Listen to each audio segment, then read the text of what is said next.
नमस्कार, स्वागत है आप सभी का ताज न्यूज में और आपके साथ मैं हूं मोनिका ग्रोवर। बुलेटिन की शुरुआत करेंगे, लेकिन उससे पहले एक नजर डालते हैं सुर्खियों पर। आधा दर्जन बदमाशों ने 2 युवकों पर बरसाई अंधाधुंध गोलियां। युवकों की मौके पर ही मौत, पुलिस ने माना पुरानी रंजिश। चुनाव आते ही सुधाई जनता की बिजली, पानी और सड़क की समस्या की। जन समस्याओं को लेकर भाजपा नेता बैठे अनिश्चितकालीन धरने पर। जन्मदिन पर विपक्षियों पर जमकर बरसी बसपा सुप्रीमो, कार्यकर्ताओं को किया सावधान, साजिश से रहना बचकर। सपा प्रत्याशी और शहर संगठन की रार और बढ़ी, दोनों पक्षों ने लगाया एक दूसरे पर असहयोग का आरोप। और अब खबरें विस्तार से। थाना सदर के मोहल्ला में दिन दहाड़े आधा दर्जन बदमाशों ने कार सवार 2 युवकों पर अंधाधुंध गोलीबारी कर मौत के घाट उतार दिया। मौके पर पहुंची पुलिस ने शवों को पोस्टमार्टम के लिए भेज दिया है और एहतियातन क्षेत्र में पीएसी बल तैनात कर दिया है। प्रथम दृष्टया पुलिस इसे पुरानी रंजिश का अंदेशा जता रही है।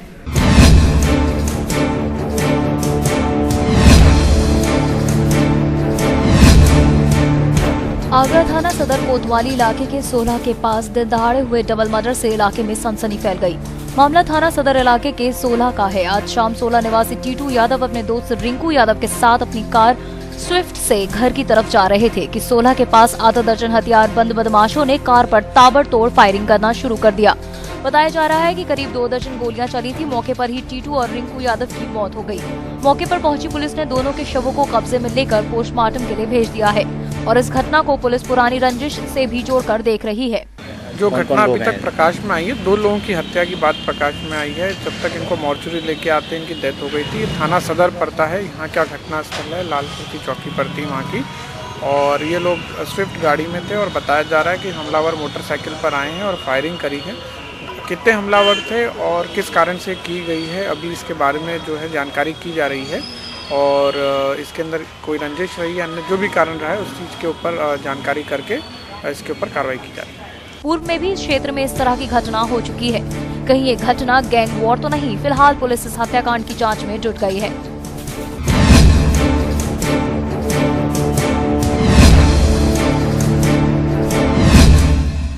बसपा मुखिया मायावती 58 साल की हो गई हैं। अब तक के अपने राजनीतिक जीवन में उन्होंने 4 बार देश के सबसे बड़े सूबे की सीएम बनने का कीर्तिमान स्थापित किया। बाबा साहब अंबेडकर और कांचीराम साहब के बाद बहन जी एक बड़ी दलित नेता के रूप में उभरी हैं। बसपा नेत्री मायावती के जीवन पर आधारित है ये खास रिपोर्ट। बात 15 जनवरी 1956 के दिन की है, जब दिल्ली के एक पोस्ट ऑफिस में तैनात बाबू के घर में एक बेटी ने जन्म लिया जिसका नाम मायावती रखा गया। तब से इस सामान्य से परिवार के किसी सदस्य ने सोचा भी नहीं होगा कि आगे चलकर वो न केवल परिवार बल्कि पूरे कुल का नाम रोशन करेंगी। मूलतः उनका पैतृक निवास उत्तर प्रदेश के गौतम बुद्ध नगर है, लेकिन परवरिश और शिक्षा दीक्षा दिल्ली में ही हुई। माता पिता ने मायावती को खूब पढ़ाया, लिखाया और आत्मनिर्भर बनाया। कुछ दिनों तक उन्होंने एक प्राइवेट स्कूल में पढ़ाया। 1977 में वो काशीराम जी के संपर्क में आ गई, जिसके बाद उन्होंने राजनीति में ही बढ़ने का फैसला किया। 1984 में बसपा के गठन के बाद उनका राजनीति का सफर और सक्रिय हो गया। संसद भवन के लोकसभा और राज्यसभा में जहां वो बसपा की आवाज बनी, वहीं प्रदेश की पहली दलित महिला मुख्यमंत्री का गौरव भी हासिल किया। कमजोर और दलित समाज के उत्थान के लिए मायावती ने अपने कार्यकाल में खासी योजनाएं चलाई। इस देश में तमाम गरीब असहाय, चाहे भली दलित समाज के हों, चाहे गरीब किसी जाति का हो, जिसको सम्मान नहीं मिला, जिसको अपने अधिकार नहीं मिले, जो लोग नहीं चाहते थे कि आगे इस देश का इतिहास क्या है, वो माननीय बहन जी ने दलित समाज के साथ साथ सर्व समाज के जितने हमारे गरीब पदाधिकारी या कार्यकर्ता साथी हैं, सबको सम्मान देने का काम किया है। माननीय बहन जी ने एक इतिहास खड़ा किया है। तो लोग तमाम कहते थे, आज हमारी तमाम साथी कल शाम को पहुँच गए थे। उन्होंने माननीय बहन जी के द्वारा बनाए गए स्मारकों का आज लोगों ने भ्रमण किया है। लखनऊ में लोग घूम रहे हैं। बहुत बड़ा इतिहास माननीय बहन ने दिया है और दलित समाज के साथ सभी समाज का सम्मान दिया। मायावती उत्तर प्रदेश की सर्वाधिक 4 बार मुख्यमंत्री बनने वाली पहली महिला हैं। 1995 में पहली बार बसपा नेत्री को यूपी पर शासन करने का मौका मिला, जबकि 1997 में वो दोबारा प्रदेश की सीएम बनी।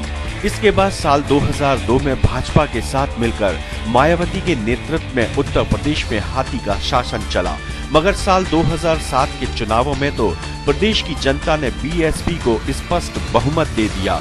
मायावती सरकार ने बाखुशी अपना कार्यकाल पूरा किया। मायावती अब तक एक सफल राजनेत्री के रूप में अपनी पहचान बना चुकी थी और देश में अन्य महिला मुख्यमंत्रियों से उनके शासन की तुलना की जाने लगी। उन्होंने व्यक्तित्व विशेषताओं के बल पर अपनी मजबूत छवि का निर्माण किया। उनके काम और आचरण ने उन्हें देश ही नहीं बल्कि विदेश में भी पहचान दिलाई। विश्व की 10 सफल महिला नेताओं में उनका नाम शामिल है। काम के प्रति बेहद सजग रहने वाली मायावती का अफसरशाही में भारी खौफ है, जबकि पार्टी में भी अनुशासनहीनता पर उनके निर्णय अनुकरणीय रहे हैं। कई घटनाओं में अपने नेताओं के नाम आने पर उन्हें न केवल पार्टी से बाहर का रास्ता दिखाया, बल्कि कईयों को तो उन्होंने स्वयं भी पुलिस के हवाले करने का काम किया।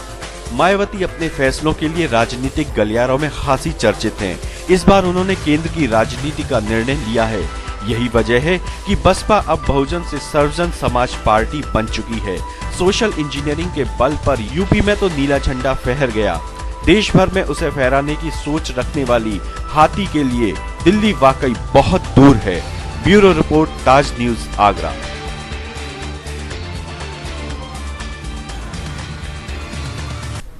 लखनऊ महारैली में बसपा मुखिया मायावती ने लोकसभा चुनाव के लिए हुंकार भरी। इस महारैली में उन्होंने अपने विरोधियों पर जमकर हमला बोला और अपने कार्यकर्ताओं को उनकी साजिश से सावधान किया।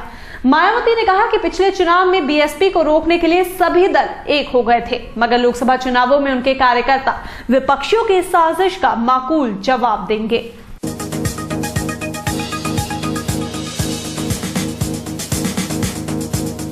बहुजन समाज पार्टी ने भी दिल्ली दरबार के लिए अब आधिकारिक ऐलान कर दिया है। सावधान रैली में पूरे देश से जमा हुए बसपाइयों को मायावती ने सिर्फ एक ही संदेश दिया। अपने जन्मदिन पर आयोजित इस महारैली में बसपा मुखिया ने अपने कार्यकर्ताओं को सावधान किया और दूसरे दलों की कथनी और करनी में अंतर समझाया। सभा में आई भीड़ देख उत्साहित बसपा नेत्री मायावती ने अतीत से अपनी बात शुरू की। उनके मुताबिक भाजपा, सपा और कांग्रेस ने बीएसपी के साथ हमेशा साजिश की है। साल 2009 के लोकसभा चुनाव में उनकी पार्टी ने 20 सीटें जीती थी, जबकि बाकी 60 सीटों में से 47 सीटों पर उनकी पार्टी दूसरे नंबर पर रही। मायावती ने अपने कार्यकर्ताओं का आह्वान किया कि इस बार इस प्रदर्शन को और सुधारना है।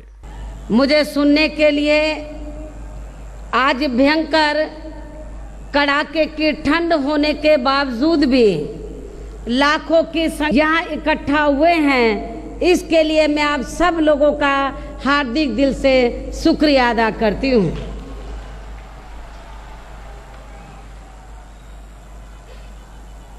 इतना ही नहीं बल्कि आज आप लोग विशाल आकार की तरह इतनी बड़ी तादाद में ज्यादातर जो यहाँ दरियों पर एकदम चिपक कर बैठे हुए हैं और जितने लोग इस मैदान में बैठे हुए हैं तो इससे कई गुना ज्यादा लोग इस मैदान के छोटे पड़ने की वजह से इसके बाहर भी मुझे सुनने के लिए खड़े हुए हैं। अपने संबोधन के दौरान मायावती ने कहा कि उनके खिलाफ सीबीआई का दुरुपयोग किया गया, उसका इस्तेमाल गलत कर उनके खिलाफ केस लगाए गए। माया ने आरोप लगाया कि साजिश के तहत उनको न केवल फंसाया गया है बल्कि राजनीतिक छवि को भी खराब किया गया, इसलिए इन साजिशों के खिलाफ एक ठोस उपाय की जरूरत है। सन 2003 से लेकर सन 2006 तक लगातार हमारी पार्टी के सामने कुछ ऐसी विकट परिस्थितियां आई जिन्हें देखकर यहां पूरे देश में सभी विरोधी पार्टियों को ज्यादातर ये लगने लगा था कि अब ये पार्टी देर सवेर जरूर निबट जाएगी। बसपा सुप्रीमो ने अपने कार्यकर्ताओं को जहां कांग्रेस और बीजेपी से सावधान रहने की सलाह दी, वहीं सपा पर अपनी योजनाओं को बंद करने का आरोप लगाया। उनकी माने तो सियासत का लाभ लेने के लिए उनकी योजनाओं को बंद कर दिया गया है और सपा सरकार कुछ विशेष जातियों के लोगों को लाभ देने में मशगूल है। उन्होंने जनता से जातिवादी सोच के खिलाफ लड़ने का ऐलान किया। सर्वजन हिताय और सर्वजन सुखाय का नारा दोहराते हुए मायावती ने लोकसभा चुनाव के लिए जुट जाने का संदेश दिया। गौरतलब है कि लोकसभा चुनाव के मद्देनजर देश के सभी राजनीतिक दलों में जनसभाएं और रैलियों का दौर चल रहा है और उसमें आने वाली भीड़ से उस रैली की सफलता का अनुमान लगाया जाता है। मगर बसपा की इस महा रैली में बेहद ठंड होने के बावजूद इतनी भीड़ देख दूसरे दलों को भी उनकी रैलियों की असलियत जरूर समझ आ। लखनऊ के रमाबाई अंबेडकर मैदान पर आयोजित हुई बसपा की सावधान रैली पर पूछे गए सवाल पर केंद्रीय ग्रामीण राज्य मंत्री प्रदीप जैन ने कहा है कि प्रदेश की जनता सपा और बसपा की राजनीति से परेशान हो चुकी है। उन्होंने इन दोनों को ही सांपनाथ और नागनाथ कहा है। मायावती हो या मुलायम सिंह, दोनों ही एक थैली के चट्टे बट्टे हैं। एक सांपनाथ हैं तो दूसरे नागनाथ हैं और दोनों के ही शासन को इस उत्तर प्रदेश की जनता ने भुगता है और भुगत रही है। कितनी भी रैली कर लें, लेकिन उत्तर प्रदेश के लोग इनके चेहरे को जानते हैं कि इनके मन में आम आदमी के लिए कोई दर्द नहीं है। बिजली, सड़क और पानी की समस्याओं को लेकर भाजपा सांसद और विधायक अनिश्चितकालीन धरने पर बैठ गए हैं। संजय प्लेस पीट कलर लैब पर शुरू हुए धरने में सैकड़ों पार्टी नेताओं ने इन मुद्दों का समर्थन किया। लोकसभा चुनाव के नजदीक आते आते भाजपा कुछ आम मुद्दों को लेकर कुछ ज्यादा ही चिंतित नजर आ रही है।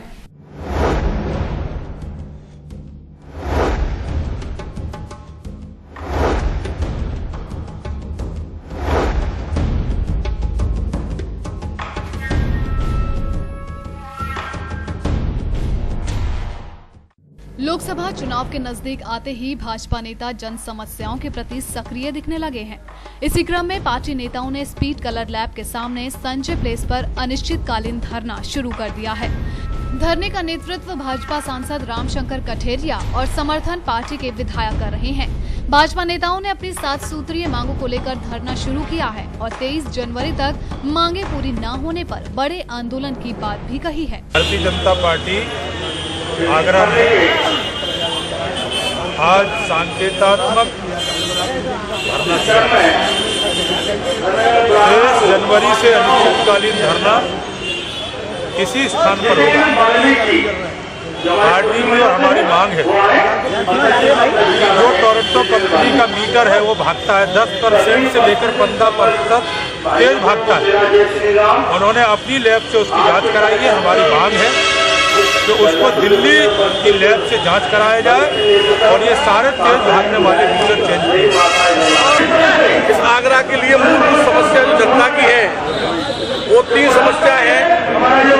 एक तो टोरंटो से लोग पीड़ित हैं और एक जल की सबसे बड़ी समस्या और एक जल संस्थान द्वारा जो सीवर लाइन है उसकी निकासी ना होना, ये मूलभूत समस्या आगरा की जनता की है।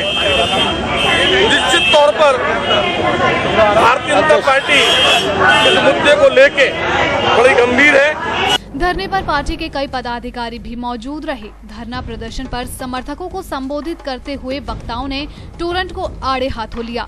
इस दौरान ज्यादातर वक्ता सपा सरकार को जमकर कोसते नजर आए। भाजपा नेताओं ने शहर की टूटी सड़कों पर चिंता जताते हुए कहा कि शहर के ये हालात विश्व पटल पर आगरा की छवि धूमिल कर रहे हैं। प्रदर्शन में आई महिला समर्थकों ने टोरंट कंपनी पर मनमानी का आरोप लगाया। अब देखना ये होगा कि इस प्रदर्शन से इन समस्याओं से कितनी राहत मिलती है या 2014 के लोकसभा चुनाव का ये चुनावी स्टंट है। आगरा सुरक्षित लोकसभा सीट से सपा प्रत्याशी और शहर संगठन के बीच शुरू हुई रात थमने का नाम नहीं ले रही। एक बार फिर दोनों पक्षों ने बिना एक दूसरे का नाम लिए एक दूसरे पर असहयोग के आरोप लगाए। अब देखना होगा कि हाईकमान चुनाव से पहले इस लड़ाई को कैसे सुलझाती है। समाजवादी पार्टी ने मिशन 2014 को फतह करने के लिए ज्यादा से ज्यादा सीटें जीतने का आह्वान किया है, जिससे केंद्र में सपा मुखिया को प्रधानमंत्री की कुर्सी पर बिठाया जा सके। लेकिन आगरा में चल रही सियासी खींचतान से सपा मुखिया का ये सपना धूमिल होता नजर आ रहा है, क्योंकि ये तो जग जाहिर है कि आगरा लोकसभा सीट से सपा प्रत्याशी और शहर संगठन में पिछले काफी समय से अनबन चली आ रही है और आलाकमान की लाख हिदायतों के बाद भी ये विवाद खत्म नहीं हो रहा। एक बार फिर दोनों गुटों ने बिना एक दूसरे का नाम लिए एक दूसरे पर हमला बोला है। देखिए, समाजवादी पार्टी के लोग हैं हम, हमारे सामने नेताजी का चेहरा रहता है। संगठन हमेशा पार्टी के लिए काम करता है, प्रत्याशी ऊपर से तय होकर आता है, हम उसके लिए काम करते हैं, दिन रात मेहनत करके प्रत्याशी को जिताने का काम करते हैं। अब कौन क्या सोच रहा है, उसके मन में क्या है, ये उनका अपना लुकआउट है। हम लोग पार्टी का काम करते हैं, पार्टी के साथ आगे भी रहेंगे, इतने दिन से जुड़े हुए हैं, आगे भी हमें काम करना है और रहना है। नेताजी को प्रधानमंत्री बनाना है, उस संबंध में हमें काम करना है। कि आप खुद देखते हैं कि जब भी पार्टी के संगठन के कार्यक्रम हैं, बड़े कार्यक्रम होते हैं, आज 12 वफात के कार्यक्रम हैं, ऐसे कई कार्यक्रम हैं जिनमें उनको बुलाया जाए तो उनकी उपस्थिति नहीं हो पाती है, तो उससे पार्टी को नुकसान होता है। मेरे को लड़के का ब्याह थोड़ा ही है, सो मेरे को निजी शिकायत है किसी से। मुलायम सिंह जी को प्राइम मिनिस्टर बनाने का मुहिम है, इसमें जो साथ देगा उसको अप्रिशिएट किया जाएगा, उसको पुरस्कृत कराया जाएगा, और जो इसमें साथ नहीं देगा, गद्दारी करेगा, झंडा हाथ में पकड़े होगा, देख रहा होगा बीएसपी की तरफ, भाजपा की तरफ, कांग्रेस की तरफ, उसको पनिश कराया जाएगा। खूब जुड़े हुए हैं जिनके पास कोई ठल्लू आदमी है, जिनके पास कोई काम नहीं है सिवाय उल्टी सीधी बातें करने के, उनकी जो कमेंट है कि कार्यकर्ताओं से नहीं जुड़े। संभवतः पार्टी प्रत्याशी अच्छी हैं, सारिका बघेल जी अगर सारे कार्यक्रमों में आएंगी, संगठन के सारे कार्यक्रमों आएंगे, उनको फायदा मिलेगा, पार्टी को फायदा मिलेगा। लोकसभा चुनावों के नजदीक आते ही समाजवादी पार्टी के शहर इकाई नेताओं ने संगठन को मजबूती प्रदान करने के लिए कमर कस ली है। इसी क्रम में आगामी 16 जनवरी से 21 जनवरी तक जन जागरण रथ यात्रा निकालकर आम जनता को जोड़ने का काम किया जाएगा। समाजवादी पार्टी कार्यकर्ता जोड़ो अभियान के तहत मुलायम सिंह यादव को देश के प्रधानमंत्री पद पर बैठाने के लिए आगरा में जन जागरण रथ यात्रा निकाली जा रही है। इस जन जागरण रथ यात्रा के द्वारा युवा मुख्यमंत्री अखिलेश यादव द्वारा जनहित में जन कल्याणकारी कार्य व कार्य योजनाओं को जन जन तक पहुंचाकर आगरा क्षेत्र के लोकसभा प्रत्याशियों को भारी बहुमत से विजयी बनाने के लिए जन जागरण रथ यात्रा भ्रमण करेगी। रथ यात्रा समाजवादी पार्टी कार्यालय फतेहाबाद रोड से दोपहर 1 बजे शुरू होगी। ये जानकारी प्रेस वार्ता के दौरान समाजवादी पार्टी के पदाधिकारियों ने दी। एक ही मकसद है, नेताजी को प्राइम मिनिस्टर बनाना, प्राइम मिनिस्टर बनाने के लिए दोनों प्रत्याशियों को एमपी बनाना, और उसी के लिए सब लगे हुए, लामबंद है, तन मन धन से सब लोग। अब अपेक्षित और उपेक्षित की तो परिभाषा वहाँ खत्म हो जाती है, नेतृत्व परिवर्तन हो ही जाएगा, तो वो अपेक्षित की बात खत्म हो गई, उपेक्षित भी नहीं रहेंगे। जब मन के मुताबिक आदमी नेतृत्व संभालेगा, उपेक्षित अपेक्षित सब एक हो जाएंगे, सब नेताजी को प्राइम मिनिस्टर बनाने के लिए काम क्षेत्र ऐसा कोई गली मोहल्ला उसमें बाकी नहीं रहेगा जो प्रथम चरण में पूरा ना किया जा सके, और अगर कहीं रहता है और किसी क्षेत्र से मांग आती है तो हम उस रथ यात्रा को और भी बढ़ाएंगे, लेकिन कोई क्षेत्र नहीं छोड़ेंगे, किसी व्यक्ति को नहीं छोड़ेंगे, किसी समाज के किसी वर्ग को नहीं छोड़ेंगे, एक एक व्यक्ति को इसमें जोड़ेंगे, नौजवानों से लेके छात्राओं से लेके और जो बेरोजगार लोग हैं, जिनको हमारी सरकार ने जो भी लाभान्वित किए हैं, उन सबका भी सहयोग लेंगे। प्रेस वार्ता की अध्यक्षता कर रहे दिलीप चौहान, देवेंद्र बघेल सहित पार्टी के समस्त पदाधिकारियों ने बताया कि जन जागरण रथ यात्रा का शुभारंभ संयुक्त रूप से कैबिनेट मंत्री राजा अरिदमन सिंह, राज्य मंत्री रामसकल गुर्जर, राज्य मंत्री दर्जा प्राप्त अंजुला सिंह माहौर सहित पार्टी के आला नेता हरी झंडी दिखाकर रवाना करेंगे। साथ ही ये रथ यात्रा 21 जनवरी को वाटर वर्क्स फ्लाईओवर ब्रिज से टूंडला तक जाएगी, जहां नारखी में आयोजित प्रोफेसर राम गोपाल यादव जनसभा में सम्मिलित होंगे। छात्रों की समस्याओं की बात छोड़िए, विश्वविद्यालय के संविदा कर्मचारी विश्वविद्यालय प्रशासन के लिए ही मुसीबत बन गए हैं। संविदा कर्मचारियों ने 10 सूत्रीय मांगों को लेकर रजिस्ट्रार कार्यालय से वीसी कार्यालय तक खूब हंगामा काटा। ऐसे में दूर दराज से आए छात्र विश्वविद्यालय के इस नाटक को टकटकी लगाए देखते रहे। ये संविदा कर्मचारी थे, तो इनका वेतन का कार्य परिषद ने निर्णय लिया कि समिति इसको देखेगी, तो ये आगामी वित्त समिति में रखा जाएगा कि इनकी बढ़ोतरी करने का मामला है।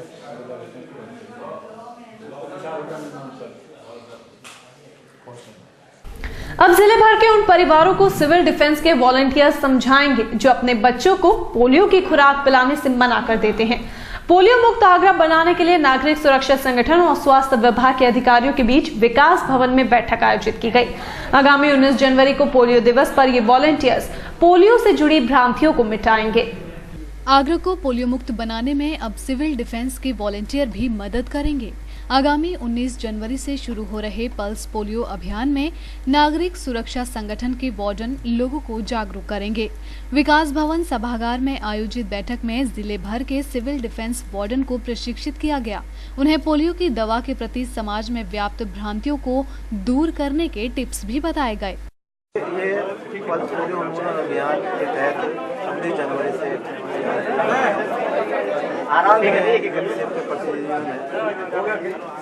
से संपर्क किया और ये सहयोग मांगा कि करीब 500 कुछ परिवार ऐसे हैं जहाँ पर पोलियो दवा पिलाने का विरोध करते हैं, तो उनको किसी तरह का कोई कानूनी कार्रवाई नहीं किया जा सकती। तो क्योंकि सिविल डिफेंस के सभी पदाधिकारी शहर के बड़े मौजूद हैं,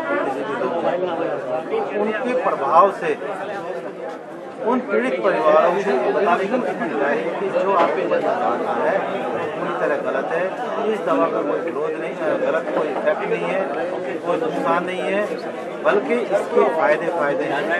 आप इस दवा को लगवाएं। आज यहाँ पे जो मीटिंग का है विषय ये था कि जो अभी कल एक पोलियो प्रोग्राम 19 तारीख से शुरू हो रहे हैं, तो उसमें अभी आगरा में करीब 500 से ऊपर परिवार ऐसे हैं जो पोलियो वैक्सीन अपने बच्चों को नहीं पिलाते हैं। तो उसके लिए यहाँ पे सिविल डिफेंस के लोग थे, उनको ये बताया गया हमारे संडे जो परिवार है उनको हम लोग रोकर समझाने का प्रयास करें ताकि वो भी जो है बंद करके अपने बच्चों को दवा पिलाएं और इस देश से पोलियो खत्म किया जाए। बैठक के दौरान सिविल डिफेंस के वॉलंटियर्स ने पल्स पोलियो अभियान के दौरान आने वाली परेशानियों को बताया। बैठक में स्वास्थ्य विभाग के आला अधिकारी भी मौजूद रहे। यूनिसेफ अधिकारियों के मुताबिक जिले भर में 500 से ज्यादा ऐसे परिवार हैं जो बच्चों को पोलियो खुराक नहीं पिलाते हैं। ऐसे ब्लैक लिस्टेड परिवारों को नागरिक सुरक्षा संगठन के वार्डन और क्षेत्रीय प्रभावशाली लोगों की मदद से पोलियो के प्रति जागरूक किया जाएगा। ताज न्यूज की खबर का एक बार फिर असर देखने को मिला है। जी हां, अपनी जिम्मेदारी को निभाते हुए सोमवार को पुलिस कप्तान द्वारा जारी किए गए आदेशों को हवा में उड़ाने के बावजूद भगवान टॉकीज चौराहे का हाल अपने चैनल पर प्रमुखता से दिखाया गया था, जिसके बाद एक बार फिर प्रशासन हरकत में आया और बुधवार को फिर रोडवेज, आरटीओ और यातायात विभाग के आला अधिकारियों ने भगवान टॉकीज चौराहे पर अभियान चलाया और रोडवेज के अधिकारियों के साथ मिलकर एक रूपरेखा भी तैयार की ताकि रोडवेज की बसें निर्धारित स्थानों पर ही खड़ी हो सके। ये है भगवान टॉकीज चौराहा, जहां आपको यातायात और आरटीओ के साथ साथ रोडवेज अधिकारी भी दिखाई दे रहे होंगे। ये है ताज न्यूज की खबर का असर। जी हां, आपको बता दें कि ताज न्यूज ने मंगलवार को अपने चैनल पर पुलिस कप्तान के आदेशों की धज्जियां उड़ाते पुलिस कर्मियों की खबर दिखाई थी, जहां ये पुलिस कर्मी आदेशों के बावजूद सिटी बसों को चौराहों पर ही खड़ा करने की इजाजत दे रहे थे। सब कुछ पहले जैसा ही सामान्य था, कहीं कुछ नहीं बदला था। जिसके बाद बुधवार को एक बार फिर संबंधित विभागों के आला अधिकारी मौके पर पहुंचे और यहाँ के हालातों का जायजा लिया, तो यहाँ के हालात बदले बदले नजर आए। जब यातायात पुलिस अधीक्षक अशोक त्रिपाठी से ताज न्यूज ने सवाल किया कि यातायात पुलिस कर्मियों द्वारा आखिर क्यों आदेशों को हवा में उड़ा दिया जाता है, तो वो भी अपने पुलिस कर्मियों का बचाव करते नजर आए। आप ही सुन लीजिए कि उन्होंने क्या कहा। तो आज ये प्रस्ताव इसमें रोडवेज के अधिकारी हैं, हमारे परिवहन विभाग के लिए हम लोग भी है। तो इसमें ये अभी एक स्टेप निकाला गया है कि उससे करीब 100 मीटर हम लोग एमपी रोड की तरफ रूट बना दें।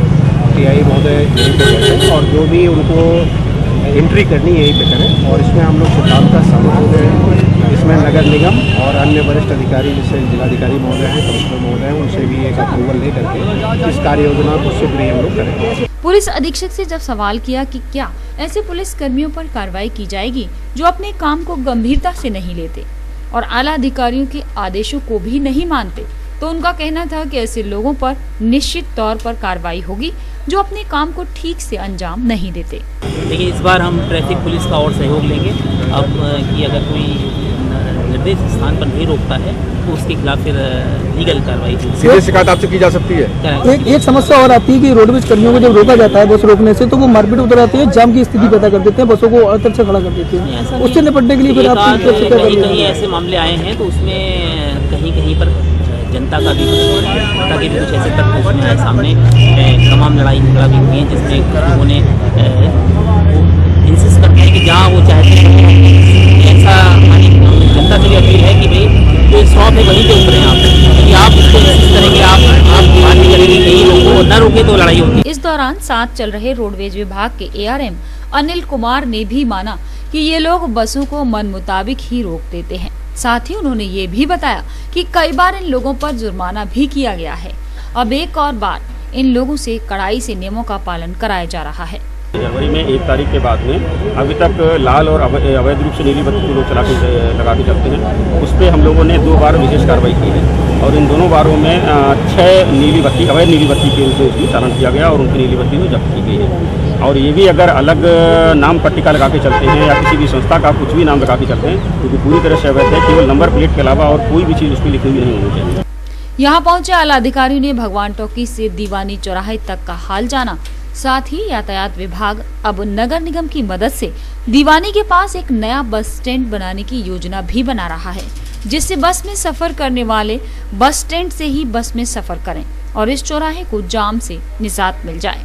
बहरहाल अब देखना ये होगा कि अपने आला अधिकारियों के आदेशों का असर इन लोगों पर कब तक रहता है या फिर एक बार फिर से ये लोग आदेशों को हवा में यूं ही उड़ा देते हैं। ये तो आने वाला समय ही बताएगा। शहर में जाम का कारण बनने वाली सिटी व रोडवेज की बसों के चालक परिचालकों पर नियम तोड़ने वालों पर अब कार्रवाई होने वाली है। आए दिन रोडवेज व सिटी बस चालक बसों को मनमाने तरीके से चौराहों पर खड़ा कर देते हैं, जिसके चलते जाम की स्थिति बनती है। लेकिन अब विभाग ऐसे लापरवाह चालक और परिचालकों पर कार्रवाई करने का मन बना रहा है ताकि शहर को जाम से कुछ हद तक राहत दिलाई जा सके। MG रोड से ऑटो बंद होने के बाद से ही सिटी बसों का संचालन MG रोड पर शुरू किया गया था, लेकिन ये सिटी बसें शहर ही नहीं अब MG रोड पर भी जाम का कारण बन रही हैं, जिसका कारण है संविदा पर काम कर रहे चालक और परिचालक जो ज्यादा से ज्यादा सवारियों के चक्कर में बसों को एक दूसरे से ओवरटेक करते हैं तो कभी मनमानी से सवारियों को उतारते और चढ़ाते हैं, जिसके चलते यहाँ जाम के हालात भी पैदा हो जाते हैं। पुलिस कप्तान शलभ माथुर के आदेशों को भी जब इन लोगों ने हवा में उड़ा दिया तो खुद ARM अनिल कुमार को आदेश देना पड़ा कि अब ऐसा करने वालों के खिलाफ विभाग सख्त कार्रवाई करेगा।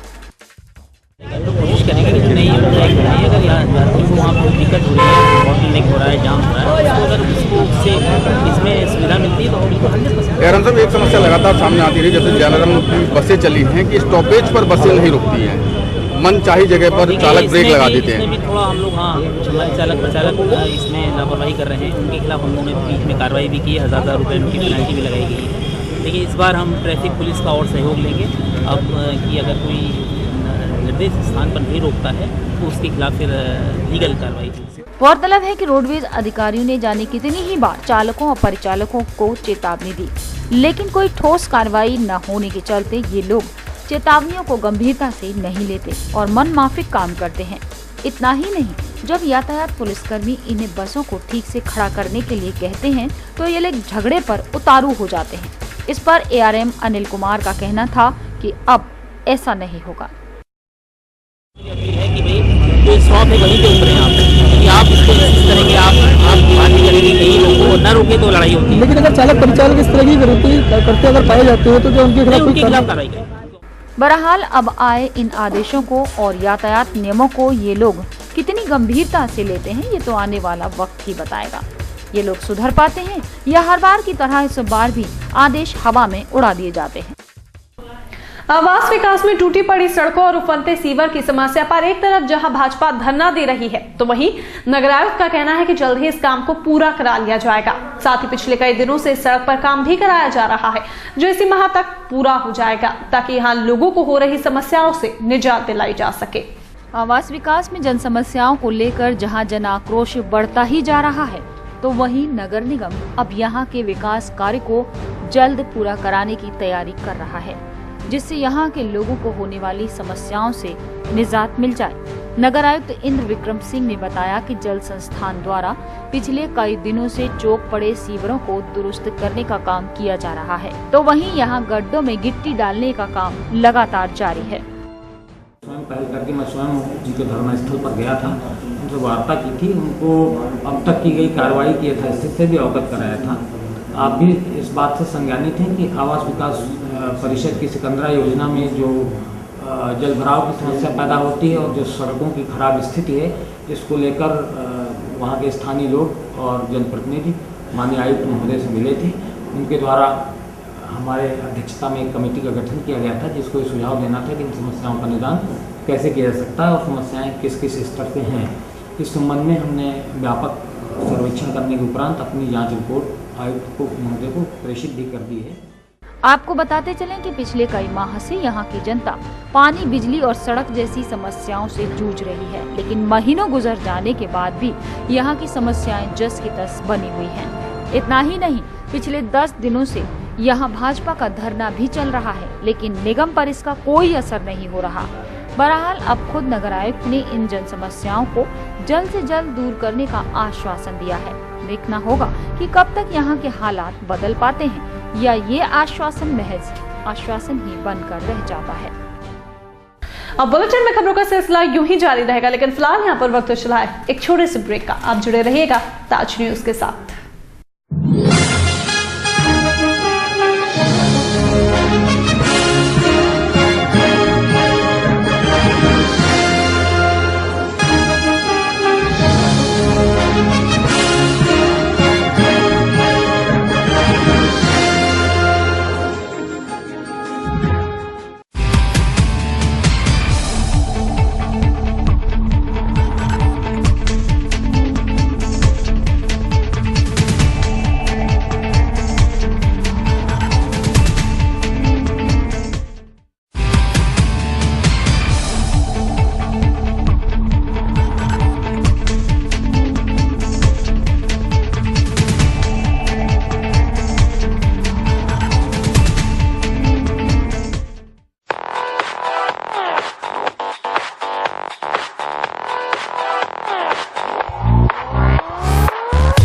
बालाजी ज्वेलर्स, गोल्ड, सिल्वर और डायमंड ज्वेलरी मिलने का विश्वसनीय स्थान। हमारे यहाँ आपको gold, hallmark certificate gold jewellery नए कलेक्शन के साथ उपलब्ध मिलेगी।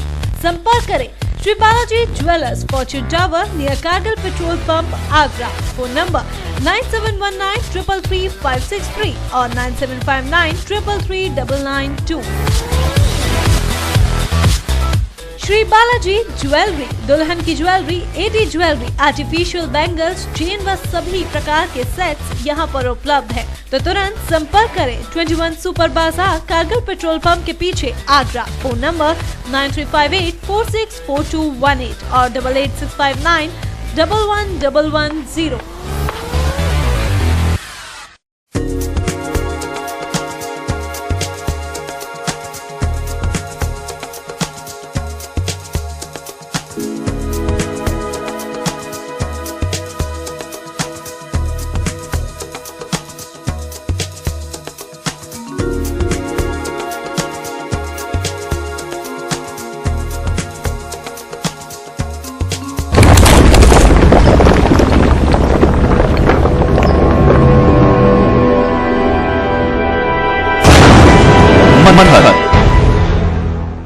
Gayatri Development presents Manhar Green Shire.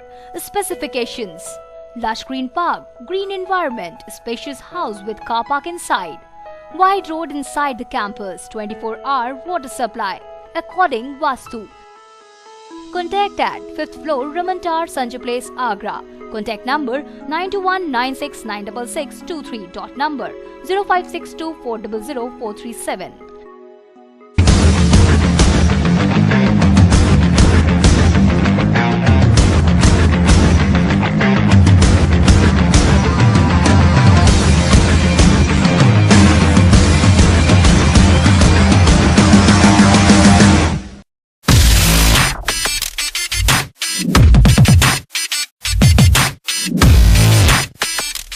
Sai Asha properties, AD approved कोठी प्लॉट्स खरीदने व बेचने के लिए संपर्क करें।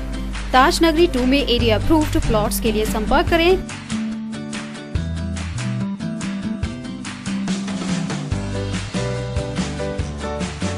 Pawan Goyal, Sai Asha properties, shop number 56, Sofuda road, एडी height, crossing Taj Nagari 2, Agra. Mobile number 9719000022।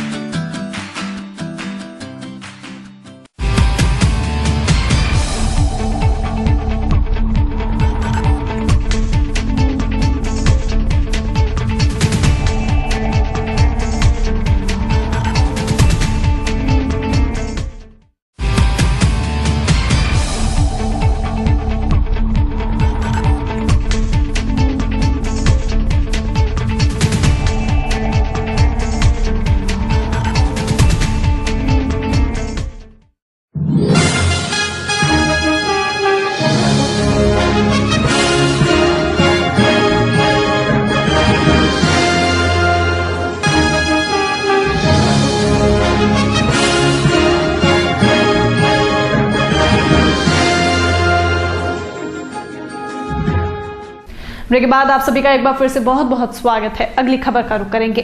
अब रोडवेज अधिकारियों की सिटी बसों को खड़ी करने को लेकर ट्रैफिक पुलिस से ठन गई है। भगवान टॉकीज चौराहे पर ट्रैफिक पुलिस ने सिटी बसों के जब चालान काटे तो रोडवेज अधिकारी ट्रैफिक पुलिस पर सहयोग न करने का आरोप लगाने लगे।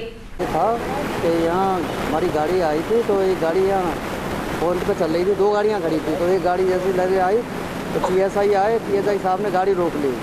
गाड़ी रोकने के बाद बोले आप पीछे आ जाओ, ड्राइवर से पीछे आके उसे चालान काट के उसके हाथ में दे दिया, बोले आपकी गाड़ी का चालान हो गया। तो उसका चालान हो गया तो यहाँ पे और भी स्टाफ था, उन्होंने उनसे कहा, फिर मेरे पास फ़ोन गया तो पहुँचे, मैं तुरंत यहाँ आ गया। तो मैंने पूछा तो बताया गाड़ी का चालान कर दिया। तो मैंने कहा पॉइंट पर गाड़ी जब खड़ी हुई है यहाँ तो चालान होने का कोई वो नहीं है, चालान क्यों किया? फिर हमने अपने अधिकारियों को फ़ोन किया, उन्होंने बात की उनके अधिकारियों को भी, पुलिस वालों के, तब उन्होंने वो चालान वापस ले लिया और चालान वापस लेके बोले भाई खुलवा दीजिए, हम कैंसिल कर देंगे। इन दिनों पड़ रही हाड़ कपा देने वाली ठंड और कोहरे ने रेल यातायात को पूरी तरह से ध्वस्त कर दिया है। आगरा होकर गुजरने वाली सभी मुख्य ट्रेन अपने निर्धारित समय से घंटों देरी से चल रही हैं, जिससे यात्रियों को असुविधा का सामना करना पड़ रहा है।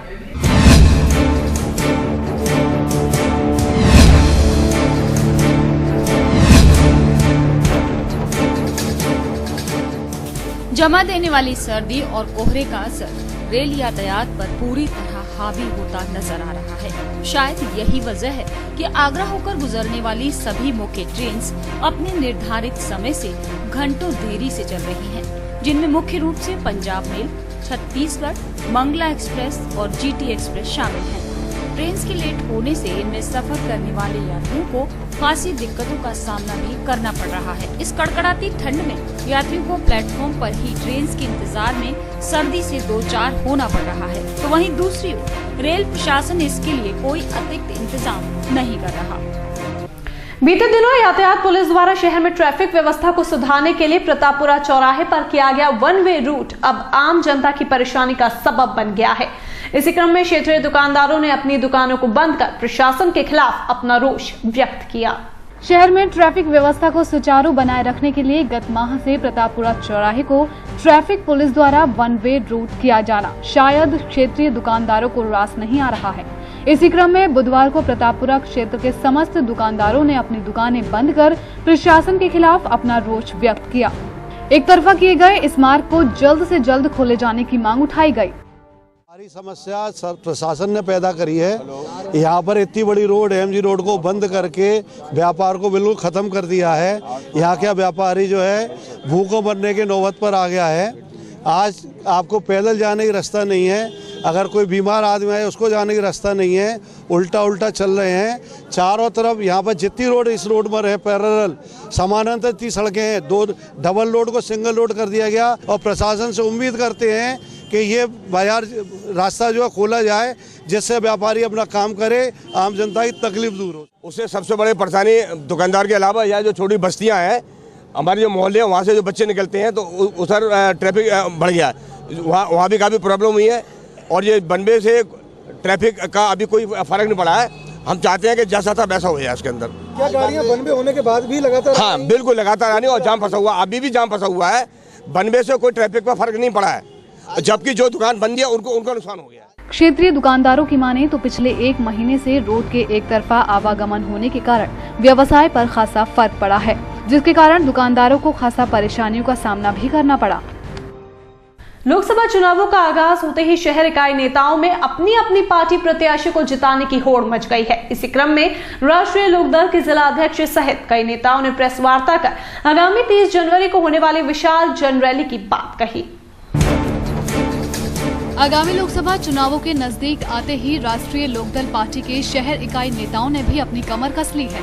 इसी क्रम में पार्टी के शहर अध्यक्ष नरेंद्र धनगर ने एक प्रेस वार्ता कर आगामी 30 जनवरी को कोठी मीना बाजार फील्ड में एक बड़ी जनसभा आयोजित होने की बात कही। साथ ही इस मौके पर चुनावों में होने वाली प्रक्रिया के दौरान सभी अहम मुद्दों पर विचार कर पार्टी को मजबूत भी करे जाने की बात की। आज 30 जनवरी को कोठी मीना बाजार में संकल्प रैली के रूप में विशाल रैली होगी यहाँ, जिसमें माननीय हमारे पार्टी के मुखिया चौधरी अजीत सिंह जी, हमारी पार्टी के राष्ट्रीय महासचिव मथुरा से सांसद जयंत चौधरी साहब इस मीटिंग को, इस जो है रैली को संबोधित करेंगे। और उसकी तैयारी की इसमें आज, क्योंकि अब समय नहीं रहा, कल ही तय हुआ है और आज हमने इसलिए प्रेस बुलाई है कि यहाँ सारी आज जिम्मेदारियाँ मुख्य पदाधिकारी यहाँ आज बुलाए गए हैं, क्योंकि सारे लोग जुटेंगे उसमें। हमको बड़ा सौभाग्य है कि आगरा मंडल में इस रैली का आयोजन हो रहा है और उसी जगह पे हो रहा है जहाँ आपने देखा होगा जिस रैली का बहुत हल्ला हल्ला हुआ था, उसी जगह पर हमारे माननीय राष्ट्रीय अध्यक्ष चौधरी अजीत सिंह संबोधित करेंगे और मथुरा के सांसद भी रहेंगे। किन मुद्दों को लेकर हो रहा है ये? तो मुद्दे यहाँ कुछ स्थानीय हैं, कुछ प्रदेश लेवल के हैं और कुछ राष्ट्रीय लेवल के हैं। वहीं प्रेस वार्ता के दौरान मीडिया से मुखातिब हुए राष्ट्रीय लोकदल के शहर इकाई नेताओं के मुताबिक आगरा शहर में होने वाली संकल्प रैली के दौरान प्रदेश व राष्ट्रीय स्तर के नेता भी मौजूद रहेंगे और इस मौके पर किसानों से जुड़ी समस्त समस्याओं पर विचार विमर्श कर उनकी परेशानियों को जल्द खत्म किया जाएगा। साथ ही अब तक आगरा शहर में हुई सभी जन रैलियों से भव्य रैली साबित होने की बात कही। सूबे की सरकार पर जमकर प्रहार भी किए। हाड़ कपा देने वाली ठंड से गरीब बेसहारा लोगों को बचाने के उद्देश्य से सामाजिक संस्था द्वारा शादरा क्षेत्र में कंबल वितरित किए गए। इस मौके पर वरिष्ठ पुलिस अधीक्षक शलभ माथुर भी मौजूद रहे और उन्होंने सामाजिक संस्था द्वारा किए गए कार्य की सराहना की।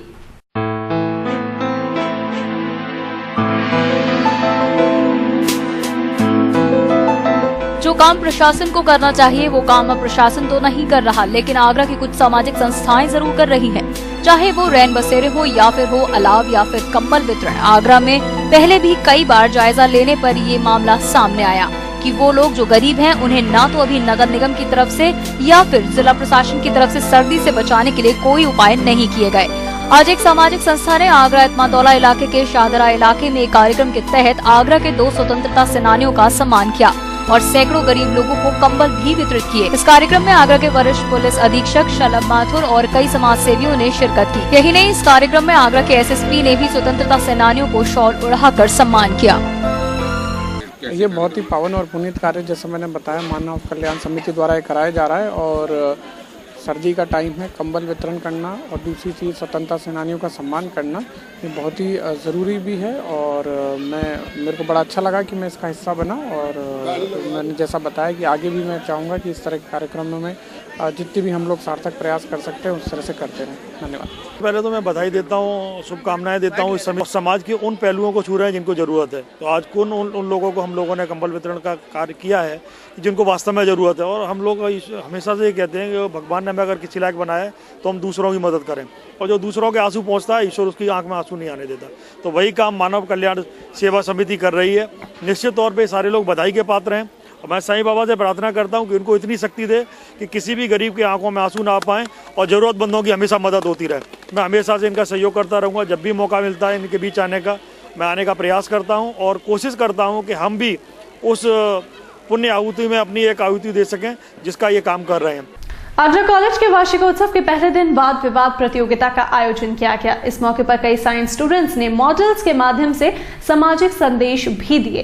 कार्यक्रम की शुरुआत नगर आयुक्त और कॉलेज प्राचार्य ने दीप प्रज्वलित कर की।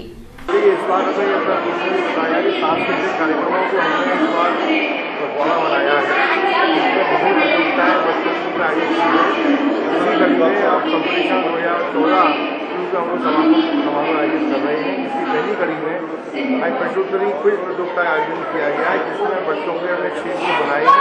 उस ग्रुप से बच्चों से हर तरह के सवाल पूछे जाएंगे जिससे कि उनकी IQ का हमको पता रहेगा और इस तरह के बच्चों से बच्चे के पढ़ने की जिज्ञासा जागृत होती है और उसको बोलने की और तात्कालिक जवाब देने की क्षमता आती है। इस तरह का कार्यक्रम हमने रखा है। इसके अलावा अन्य कार्यक्रम किए जाएंगे। वैसे अवेयर करना चाहते हैं जो यंगस्टर है जो आजकल स्मोकिंग में फैशन समझते हैं, क्योंकि इससे अपना एक फैशन नहीं, इससे अपनी हेल्थ में डैमेज होती है, लंग्स हेल्थ होते हैं, all part of the body but specially mostly in our lungs damage by the cigarette. एक सिगरेट में 4800 केमिकल्स होते हैं और कुछ टॉक्सिक बहुत मतलब ज़्यादा टॉक्सिक होते हैं, जैसे सोडियम, निकल, आर्सेनिक और हाइड्रोक्लोराइड, ये सब ऐसे प्रेजेंट होते हैं जिससे हमारी बॉडी डैमेज हो जाती है और लंग्स में ज़्यादा फर्क पड़ता है, भारतीय डाक विभाग ने अब पत्राचार के जरिए होने वाले मनी ऑर्डर को कंप्यूटरीकृत कर दिया है। अब लोगों को इस सुविधा से पैसों का भुगतान भी तुरंत हो सकेगा। इस सुविधा को चालू करने से पहले विभागीय अधिकारियों ने खुद 1 रुपए का मनी ऑर्डर कर चेक किया। अगर आप किसी अपने को आगरा से बाहर जल्दी पैसे भेजना चाहते हैं तो आपकी समस्या को डाक विभाग ने खत्म कर दिया है, क्योंकि अब डाकघरों से मनी ऑर्डर पत्राचार के जरिए नहीं बल्कि कंप्यूटर के जरिए करने की व्यवस्था कर दी गई है, जिससे एक तरफ से पैसे डाकघर में जमा करके फॉर्म भरना होगा और दूसरी तरफ आपके किसी अपने को वो पैसे आसानी से मिल जाएंगे। इलेक्ट्रॉनिक मनी ऑर्डर के लिए जो विदेशों से अभी तक पैसा हमारे पास हिंदुस्तान की जनता मंगाती थी, वो IMTS के थ्रू मंगाती थी। अब डाक विभाग ने भी IFS EMO की सुविधा लागू कर दी है और इसको पूरी तरीके से टेस्ट कर लिया गया है कि आगरा मंडल के 29 वितरणी जो डाकघर है जहाँ से कि इन मनी ऑर्डर को भुगतान होता है, उनको डायरेक्टरेट से नई दिल्ली से 1-1 रुपये का मनी ऑर्डर भेज करके निश्चित कर लिया गया कि ये सुविधा निश्चित रूप से सक्सेसफुल है और कोई भी लोग IFS EMO के माध्यम से विदेशों से पैसा मंगा सकते हैं। इलेक्ट्रॉनिक मनी ऑर्डर में सावधानी का भी ध्यान रखा गया है, जिसमें मनी ऑर्डर करने वाला व्यक्ति फॉर्म में मनी ऑर्डर मिलने वाले व्यक्ति की गुप्त पहचान बताएगा, ताकि मनी ऑर्डर का भुगतान सही व्यक्ति को हो सके। डाक विभाग की सुविधा से एक तरफ लोगों को पैसे भेजने और पैसे प्राप्त करने की बेहतर सुविधा मिलेगी, वहीं दूसरी तरफ सावधानी का ध्यान रखने वाली प्रक्रिया से लोगों का पैसा भी सेफ रहेगा, जो लोगों में डाक विभाग के प्रति विश्वास जागृत करेगा। सामाजिक सेवा संस्था ने सदर नौलखा में गरीब बेसहारा महिलाओं में कंबल वितरित किए। संस्था ने 50 कंबलों को गरीबों में बांटा, जो जनवरी की ठिठुरा देने वाली सर्दी में बेसहारा लोगों को राहत पहुंचाने का काम करेंगे। संस्था के इस कार्यक्रम में मुख्य अतिथि आगरा के मेयर इंद्रजीत सिंह आर्य रहे, जिन्होंने संस्था के इस कार्य की जमकर सराहना की। ये हम जन सामाजिक सेवा संस्थान की ओर से एक हमने गरीबों के लिए प्रोग्राम रखा है। इसमें हम कंबल वितरित कर रहे हैं, जिसमें आगरा में देख रहे हैं कि बहुत सर्दी है, तो हमारी एक छोटी सी कोशिश है कि हम कुछ लोगों को बचा सकें। आज हम लोग 50 कंबल बांट रहे हैं यहाँ पर गरीबों में, जिसमें कि वृद्धाएं एवं विधवाएं और वृद्ध मोस्टली सभी लोग हैं। आगरा संभागीय परिवहन विभाग ने अपने सड़क सुरक्षा सप्ताह के तहत भगवान टॉकीज चौराहे पर एक अभियान चलाया, जिसमें बिना हेलमेट का प्रयोग करने वालों के वाहनों के चालान काटे गए और 4 पहिया वाहनों से ब्लैक रिबन को उतारा गया। आरटीओ आगरा ने सड़क सुरक्षा अभियान के अंतर्गत भगवान टॉकीज चौराहे पर हेलमेट और ब्लू रिबन को लेकर एक अभियान चलाया, जिसमें तमाम बिना हेलमेट पहनने वाले लोगों के वाहनों के चालान काटे गए और 4 पहिया वाहनों से काली फिल्म को हटाया गया। हालांकि आरटीओ के अधिकारी और कर्मचारियों को इस अभियान को चलाने में लोगों की थोड़ी नाराजगी का भी सामना करना पड़ा। ये सड़क सुरक्षा अभियान के तहत विशेष रूप से हेलमेट की चेकिंग की जा रही है, सीट बेल्ट की चेकिंग की जा रही है और जो गाड़ियों में काली फिल्म जो लगा के चलते हैं उस पर विशेष ध्यान देकर उस पर चेकिंग की जा रही है। अभियान के दौरान आरटीओ कर्मचारी बड़ी मुस्तैदी से अभियान को चलाने में अपना योगदान दे रहे थे, लेकिन इसी अभियान में हुए पक्षपात से लोगों ने आरटीओ के इस अभियान का विरोध कर दिया। आरटीओ कर्मचारियों ने इसी अभियान में सड़क पर बिना हेलमेट के पुलिस सिपाही को नहीं पकड़ा, सरकारी अधिकारी की गाड़ी पर चढ़ी ब्लैक फिल्म को नहीं उतारा गया, जिसे देख आम लोगों का गुस्सा भड़क गया, जिसे बामुश्किल शांत कराया गया। मौसम में बढ़ती ठंडक को देखते हुए जयपुर हाउस स्थित वाणिज्यकर विभाग में अलाव जलते नजर आए। विभागीय कर्मचारी अपने कार्यालय छोड़कर अलाव ताप रहे थे, लेकिन ताज न्यूज के कैमरे पर नजर जाते ही कर्मचारियों की सर्दी मिनट भर में भाग गई और तेज कदमों से वो भी अंदर भाग गए।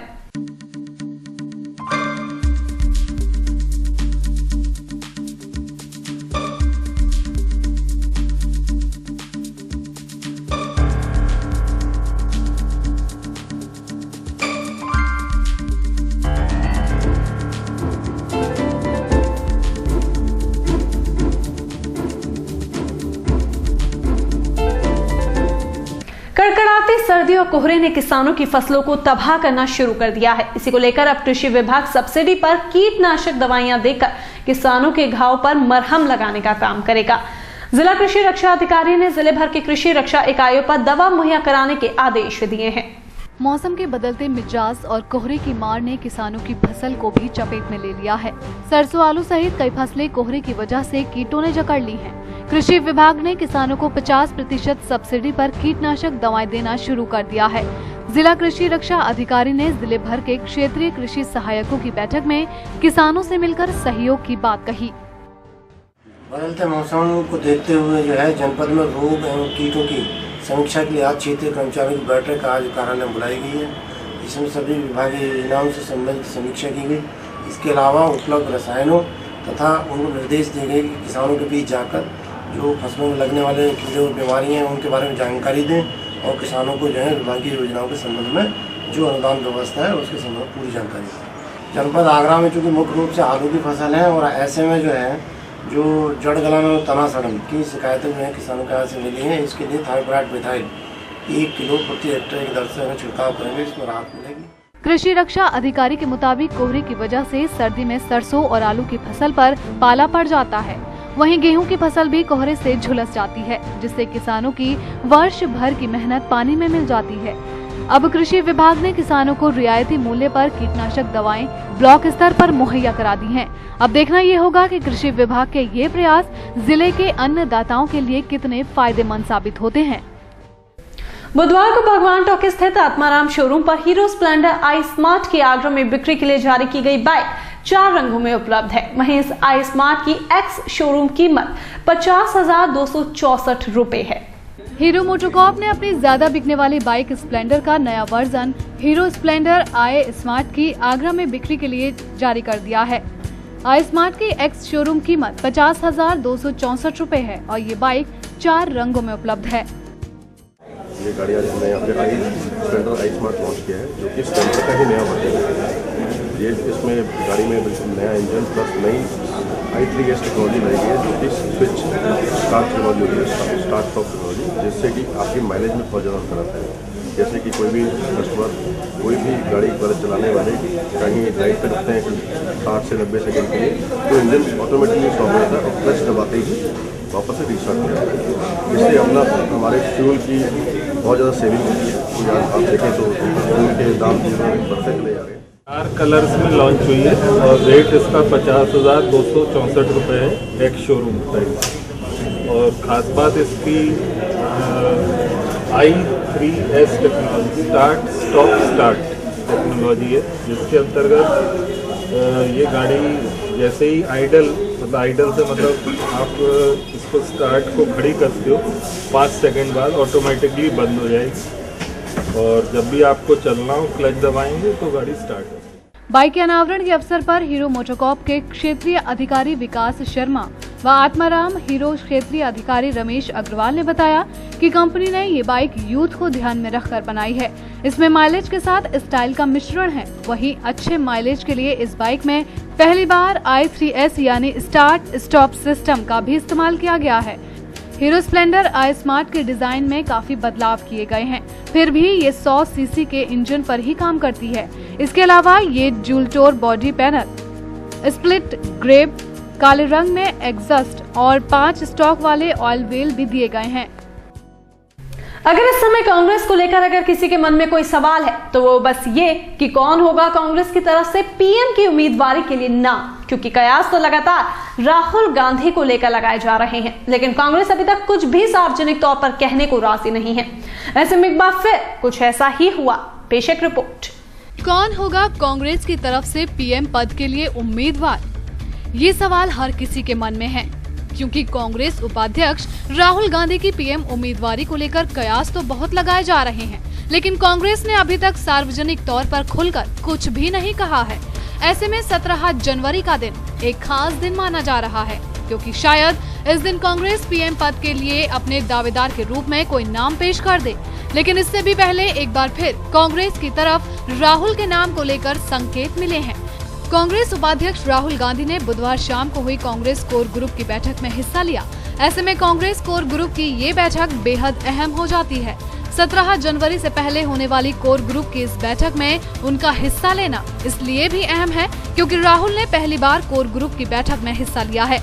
इससे पहले चाहे फूड सिक्योरिटी का मामला हो या फिर दिल्ली गैंगरेप का या और कोई बड़ा मामला, राहुल कोर ग्रुप की किसी भी बैठक में शामिल नहीं हुए थे। ऐसे में बुधवार की बैठक में राहुल गांधी के शामिल होने से साफ है कि अब वो कांग्रेस की सबसे बड़ी नीति निर्धारक संस्था का हिस्सा बन रहे हैं। और खबरें अभी और भी हैं, लेकिन फिलहाल यहाँ पर रुकते हैं एक छोटे से ब्रेक के लिए।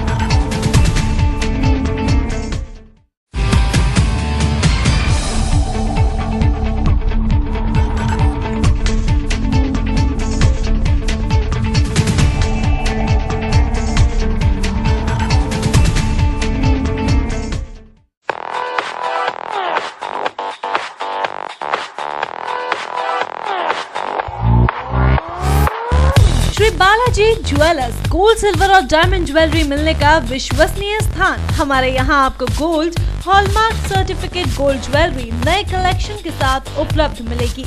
संपर्क करें Shri Balaji jewellers, Fortune tower near Kargil petrol pump, Agra. Phone number 9719 333 563 और 9759 333 992।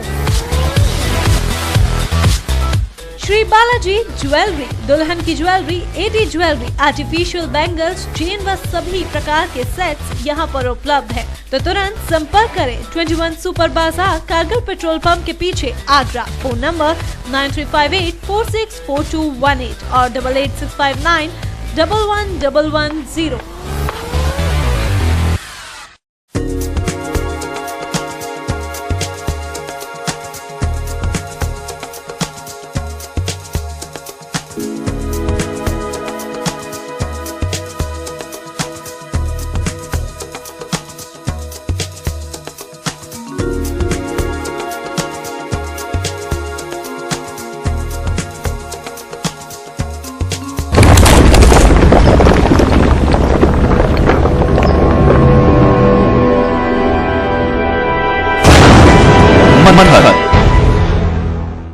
Gayatri Development presents Manhar Greenshire. Specifications: lush green park, green environment, spacious house with car park inside, wide road inside the campus, 24-hour water supply, according Vastu. Contact at 5th floor, Raman Tower, Sanjay Place, Agra. Contact number 9219696623. Dot number 0562400437.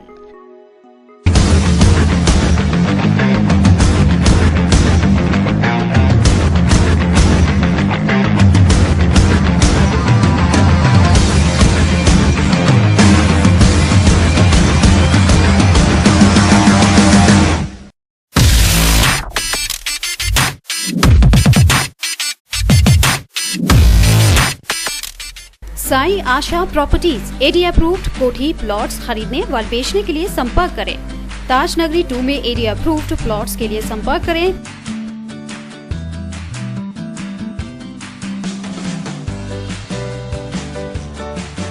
Pawan Goyal, Sai Asha properties, shop number 56, Sofuda road, एडी height, crossing Taj Nagari 2, Agra. Mobile number 9719 000022।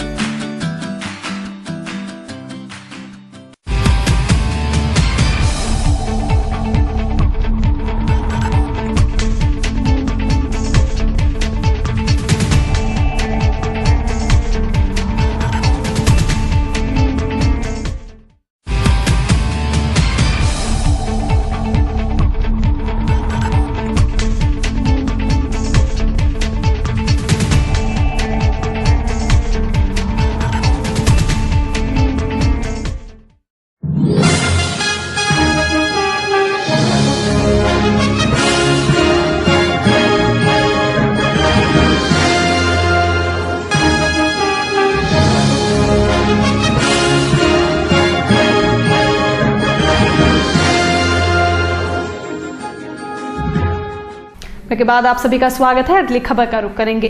हर वर्ष की भांति इस वर्ष भी Facebook मित्रों को computer के मॉनिटर से निकलकर धरातल पर मिलाने के लिए आरएस फेसबुक पार्टी 3 का आयोजन 19 जनवरी को शाम 5 बजे सूर सदन आगरा में करने जा रही है। यह जानकारी बुधवार को संजय प्लेस स्थित यूथ हॉस्टल में आयोजित हुई प्रेस वार्ता में दी गई। संजय प्लेस स्थित यूथ हॉस्टल में हुई प्रेस वार्ता में 19 जनवरी को सूर सदन में होने वाली फेसबुक पार्टी की जानकारी दी गई।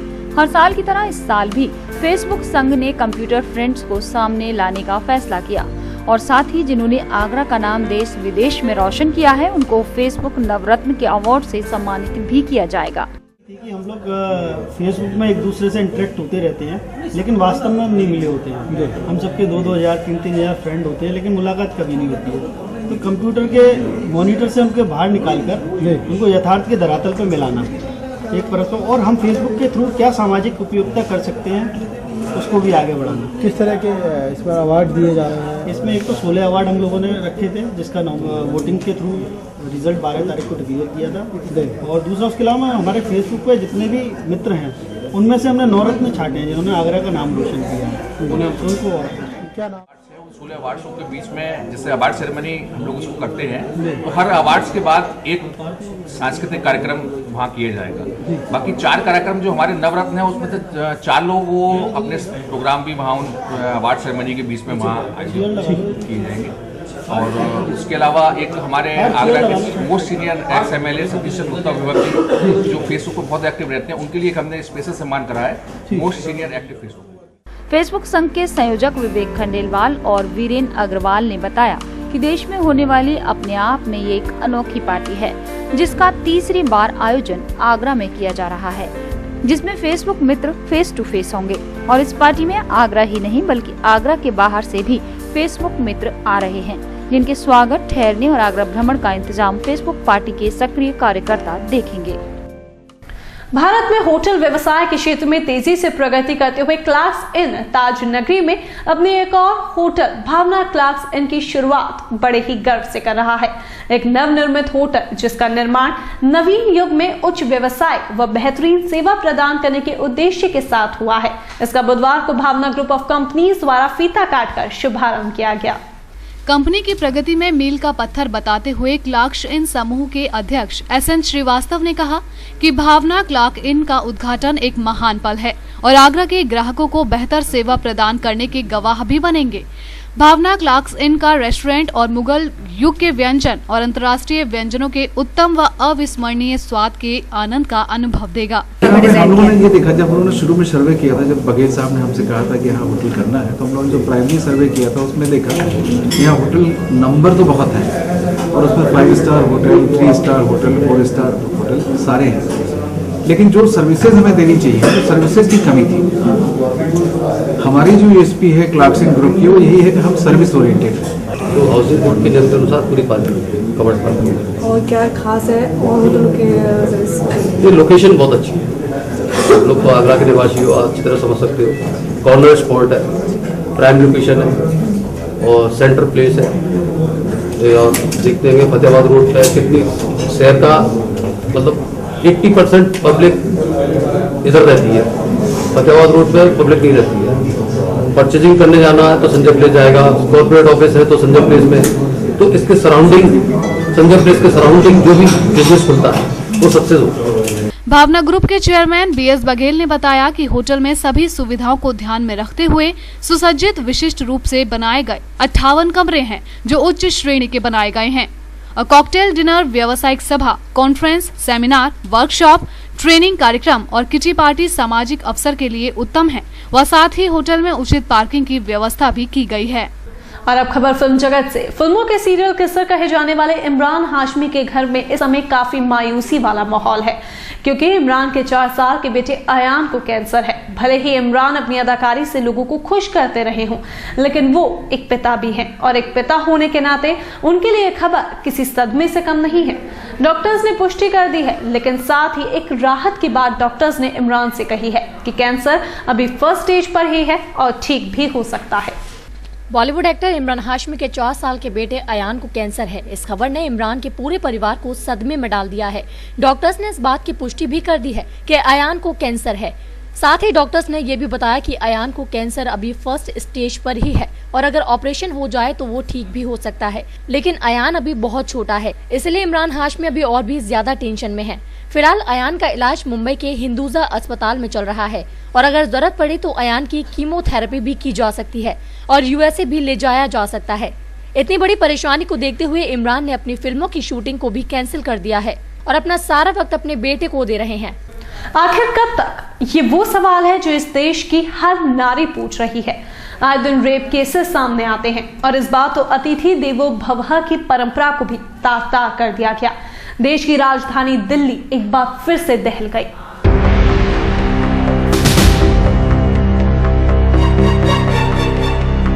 पहले दामिनी, फिर गुड्डी और उसके बाद भी न जाने कितनी। देश का दिल कहे जाने वाली दिल्ली एक बार फिर दागदार हुई है। अब भी महिलाएं सुरक्षित नहीं है। इस बार तो दिल्ली ने अतिथि देवो भवः की परंपरा को भी दागदार कर दिया। डेनमार्क से आगरा और फिर आगरा से दिल्ली घूमने आई एक 51 वर्षीय विदेशी महिला को मंगलवार रात कुछ अज्ञात बदमाशों ने अपनी हवस का शिकार बना डाला। ये महिला दिल्ली में पहाड़गंज स्थित एक होटल में ठहरी थी और मंगलवार को महिला नेशनल म्यूजियम घूमने गई थी, लेकिन वहां से लौटते समय रास्ता भटक गई और कनॉट प्लेस से नई दिल्ली रेलवे स्टेशन के बीच किसी जगह पर पहुंच गई। जब उसे महसूस हुआ कि वो रास्ता भटक चुकी है, उसने कुछ लोगों से रास्ते के बारे में पूछा, लेकिन उसे क्या पता था कि जिनसे वो मदद की उम्मीद लगा रही है वो उसे कहीं का नहीं छोड़ेंगे। वहाँ मौजूद कुछ लोग उसे चाकू का भय दिखाकर सुनसान इलाके में ले गए। पहले तो इन लोगों ने उस विदेशी महिला के साथ लूटपाट की और फिर इसके बाद सामूहिक दुष्कर्म। हादसे के बाद पीड़ित महिला किसी तरह होटल पहुंची और डेनमार्क दूतावास को इस बात की खबर दी। दूतावास से जानकारी मिलने के बाद पुलिस के आला अधिकारियों ने पीड़िता के पास पहुंच उसका बयान लिया, लेकिन महिला ने अपना मेडिकल चेकअप कराने से इनकार कर दिया है और वापस जाने की इच्छा जाहिर की है। फिलहाल इस मामले में पहाड़गंज थाना पुलिस ने 8 अज्ञात बदमाशों के खिलाफ रिपोर्ट दर्ज कर कई संदिग्धों को पूछताछ के लिए हिरासत में लिया है। लेकिन यहाँ पर सवाल उठता है कि आखिर कब तक देश की राजधानी दिल्ली यूं ही दागदार होती रहेगी। कहते हैं कि दिल्ली कभी भी नहीं सोती, लेकिन इंसानियत को शर्मसार कर देने वाली इस दिल्ली में अगस्त 2013 तक 1121 रेप केसेस दर्ज किए गए हैं और कितने तो ऐसे होंगे जिनकी रिपोर्ट भी नहीं दर्ज कराई होगी। लेकिन कब तक ये सिलसिला यूं ही चलता रहेगा? कब तक इंसानियत यूं ही शर्मसार होती रहेगी? आखिर कब तक?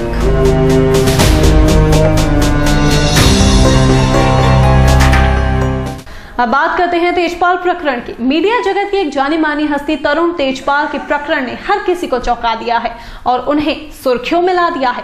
तेजपाल जो खुद सनसनीखेज खबरों को उठाया करते थे, आज खुद एक सनसनीखेज खबर बन गए हैं। गोवा सेशन कोर्ट ने बुधवार को तेजपाल की जमानत याचिका खारिज कर दी है। पेश एक रिपोर्ट। ये कैसी विडंबना है कि कल तक जिन साधु और पत्रकारों पर समाज के मार्गदर्शन की जिम्मेदारी होती थी, आज वही लोग सामाजिक मर्यादाओं का चीरहरण कर अपनी जिम्मेदारी को भूल समाज और सामाजिक रिश्तों को अपनी हवस के आगे तार तार करने में लगे हैं। अपनी सनसनीखेज खबरों से दुनिया में सनसनी मचाने वाले तहलका के संपादक तरुण तेजपाल ने कभी ये सोचा भी नहीं होगा कि एक दिन वो खुद भी एक ऐसी खबर बन जाएंगे जिससे पूरे पत्रकार जगत का सर शर्म से झुक जाएगा और जमाना उन पर थू थू करेगा। अपनी बेटी की उम्र की महिला पत्रकार के यौन उत्पीड़न के आरोप में घिरे तहलका पत्रिका के प्रमुख संपादक तरुण तेजपाल की मुश्किलें अब और बढ़ गई हैं, क्योंकि गोवा सेशन कोर्ट ने बुधवार को तेजपाल की जमानत याचिका खारिज कर दी है। आपको बता दें, 4 जनवरी को गोवा कोर्ट में मजिस्ट्रेट ने तेजपाल की पुलिस हिरासत 10 दिन और आगे बढ़ा दी थी और अब उन्हें जमानत भी नहीं मिली है। यानी कि जब तक जांच पूरी नहीं हो जाती, तेजपाल के दिन और रातें जेल की काल कोठरी में ही बीतेंगी। आपको बता दें कि तेजपाल पर उनकी महिला सहकर्मी ने गोवा के एक 5 सितारा रिजॉर्ट के लिफ्ट में कथित दुष्कर्म करने का आरोप लगाया था।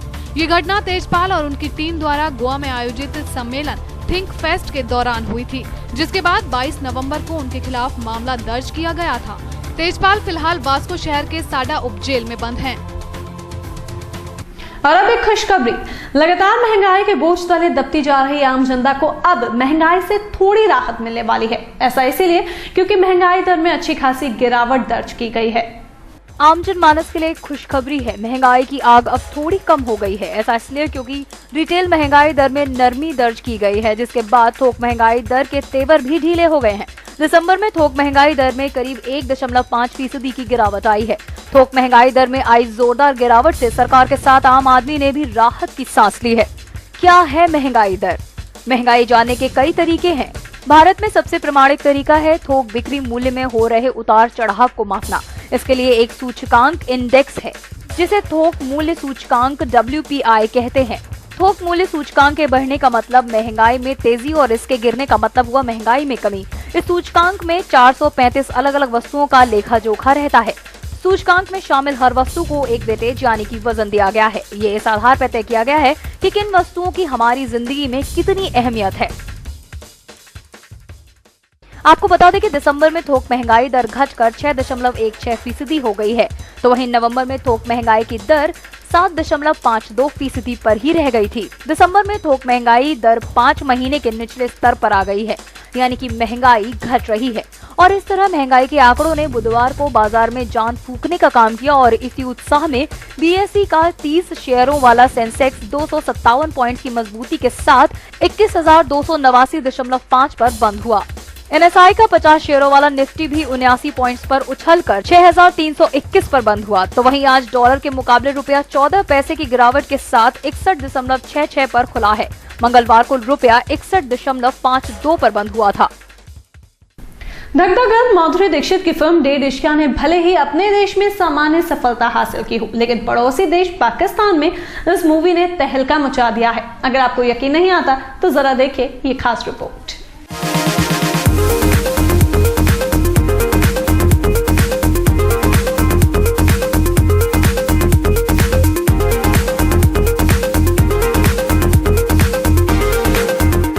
बॉलीवुड में वापसी करने वाली माधुरी दीक्षित ने पाकिस्तान में अपने अभिनय का ऐसा जादू बिखेरा है कि लोग उनके दीवाने हो गए हैं।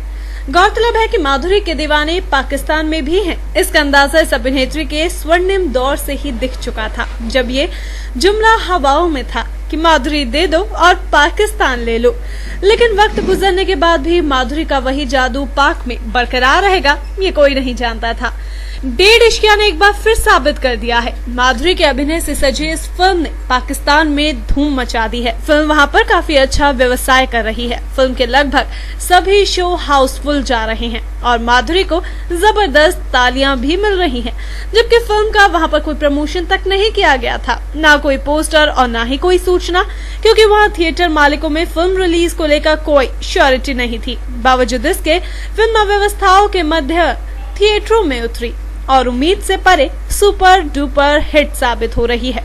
बॉलीवुड के 3 खान बनने वाले हैं अब राजनीति की शान।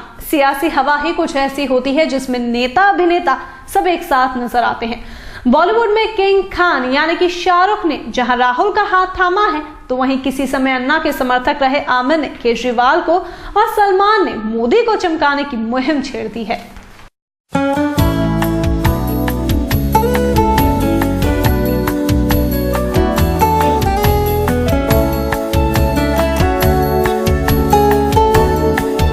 बॉलीवुड के मशहूर अभिनेता शाहरुख खान, सलमान और आमिर खान यूं तो हमेशा खबरों में छाए रहते हैं और इसकी वजह है उनके आपसी मतभेद। लेकिन बात अगर सत्ता के गलियारों से जुड़ी हो, तब भी ये लोग अपने अलग रंग में नजर आ ही जाते हैं, जिनमें इनकी सोच और पसंद साफ साफ नजर आती है। बॉलीवुड में तहलका मचाने के बाद अब किंग खान ने कांग्रेस युवराज राहुल का साथ देने का मन बनाया है। शाहरुख राहुल के बड़े समर्थकों में से हैं, जो उनकी मां सोनिया गांधी को भी एक मजबूत महिला मानते हैं। वहीं मिस्टर परफेक्शनिस्ट कहे जाने वाले आमिर खान भी किसी काम को करने से पहले उसका गहनता से मंथन करते हैं, जिसका सबसे अहम उदाहरण रहा समाज सेवी अन्ना हजारे के साथ।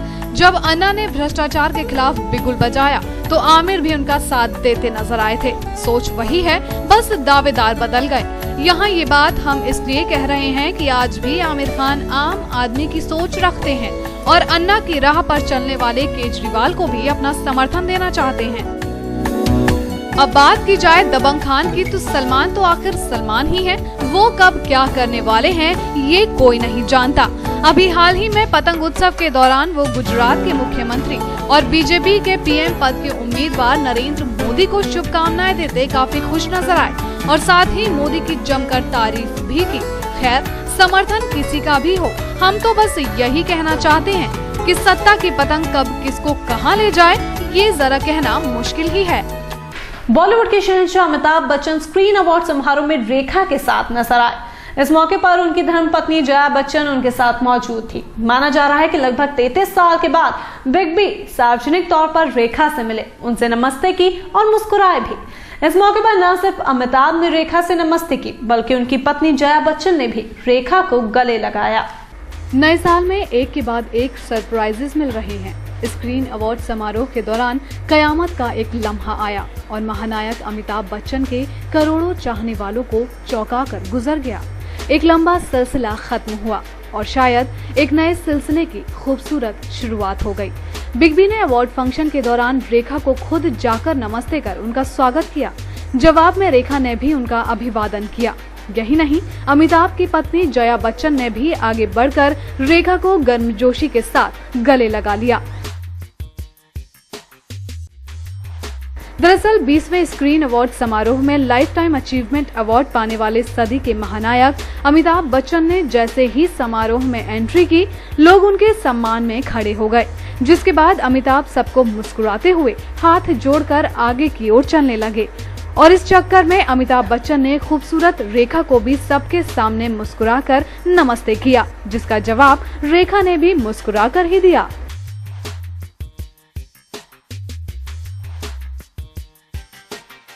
लोग रेखा अमिताभ की इस सांकेतिक मुलाकात को समझ पाते कि एक और हैरत अंगेज घटना समारोह में हो गई, और वो ये कि एक दूसरे को जानबूझकर अनदेखा करने वाली जया रेखा इस अवार्ड समारोह में काफी गर्मजोशी से मिलती हुई दिखाई दी। दोनों ने ही पिंक कलर की साड़ी पहनी थी और एक दूसरे को दोनों ने गले लगा लिया।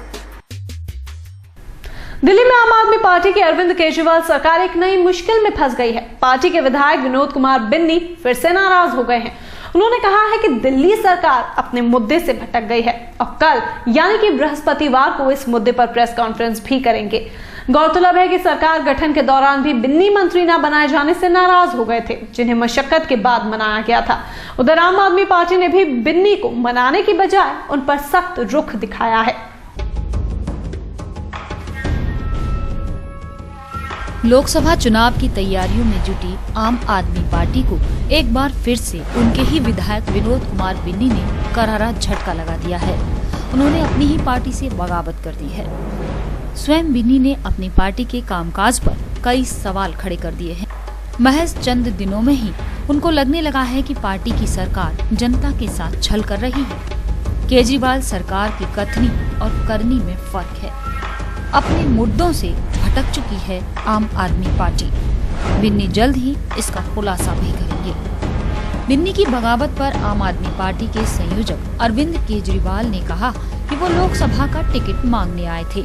इससे पहले बिन्नी ने मंत्री पद की भी मांग की थी और अब जब टिकट देने से मना कर दिया गया तो बिन्नी ने अपने रंग दिखाना शुरू कर दिए। वहीं अपनी सफाई में बिन्नी ने कहा कि ना तो उन्होंने पहले कोई पद मांगा था और ना ही वो इस बार टिकट के लिए केजरीवाल के घर पहुंचे थे। आपने नए शामिल हुए नेता आशुतोष ने कहा है कि पार्टी में स्वार्थी लोगों के लिए जगह नहीं है। हमारी पार्टी में रूठने और मनाने का खेल नहीं चलने वाला। यहाँ निहित स्वार्थ, लालच और महत्वाकांक्षाओं की पूर्ति के लिए कोई स्थान नहीं है। वहीं दूसरी तरफ बिन्नी की बगावत के बाद कांग्रेसी नेता मुकेश शर्मा ने कहा कि अरविंद केजरीवाल को दोबारा अपनी ईमानदारी का सर्टिफिकेट लेना चाहिए। यूँ तो हमारी पार्टी उनको सपोर्ट दे रही है, लेकिन सरकार के कामकाज पर हमारी पैनी नजर है और हम हर गलत चीज के खिलाफ अपनी आवाज उठाएंगे।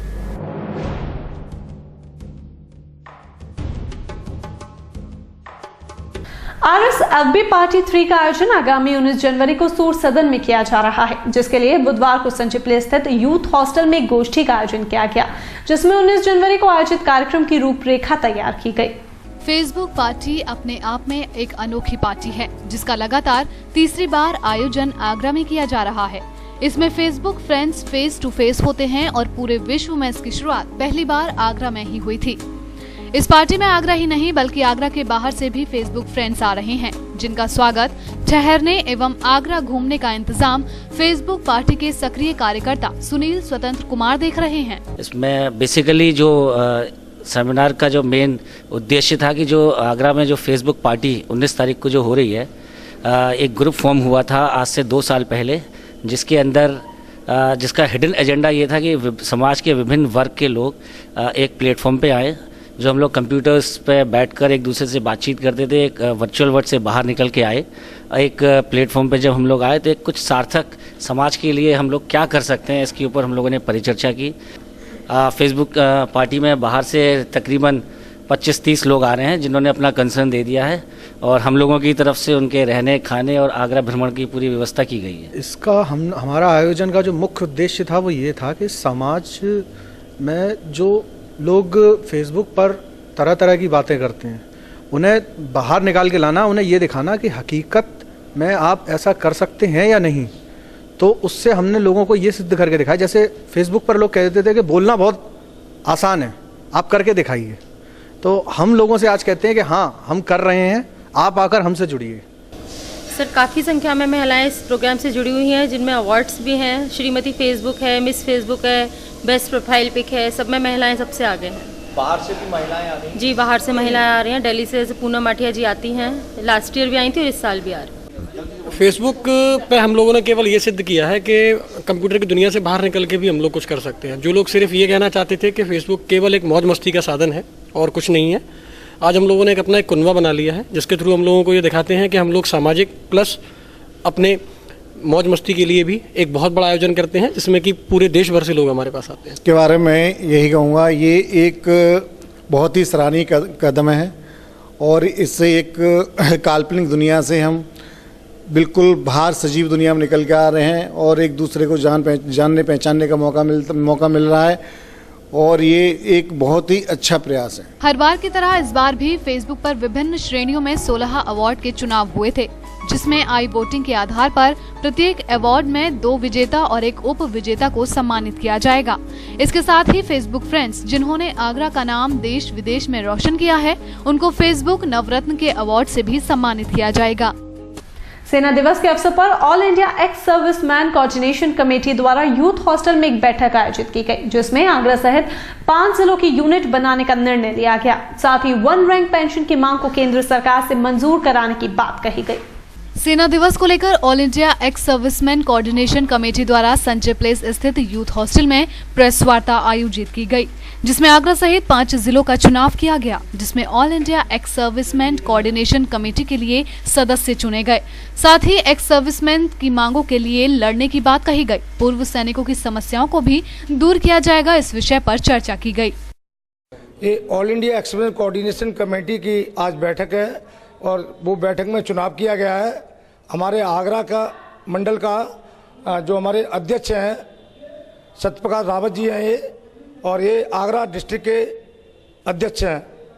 और ये अभी चुनाव इसलिए किया गया है कि जो जनरल बीके सिंह हमारे यहाँ आ रहे हैं हमारे साथ सेना दिवस मनाने के लिए 19 जनवरी 2014 को तारगढ़ ग्राउंड में, उसकी वजह से तमाम स्टेट से यहाँ डेलीगेट आए हुए हैं और प्लानिंग कर रहे हैं हम लोग कि इसको किस तरह सुदृढ़ और मजबूत ढंग से अच्छा किया जाए। आज मुझे all India ex serviceman coordination committee ने डिस्ट्रिक्ट आगरा का अध्यक्ष चुना है और मैं इनकी लिए तन मन और धन से अपने संगठन को खड़ा करके एक्स सर्विसमैन के लिए हमेशा लड़ता रहूँगा आगरा में और आगे लड़ता हूँ। अभी हमारे जनरल साहब 19 जनवरी को तारगढ़ मैदान में आ रहे हैं, जिसमें हम अपने पूर्व सैनिकों की समस्याओं को उनके सामने रखेंगे। All India ex serviceman coordination committee की बैठक में आगरा जिले के अध्यक्ष सत्य प्रकाश रावत को बनाया गया। आगामी 19 जनवरी को सेना दिवस मनाए जाने को लेकर कार्यक्रम की रूपरेखा भी तैयार की गई। उन्होंने बताया कि जनरल विक्रम सिंह इस कार्यक्रम में उपस्थित होंगे और एक्स सर्विसमैन के लिए केंद्र सरकार से मांगे मनवाने के लिए तैयार रहेंगे। और ताज न्यूज के इस बच में फिलहाल के लिए बस इतना ही, लेकिन शहर भर की ताजा तरीन खबरें जानने के लिए आप जुड़े रहिए ताज न्यूज के साथ। फिलहाल के लिए इजाजत दीजिए।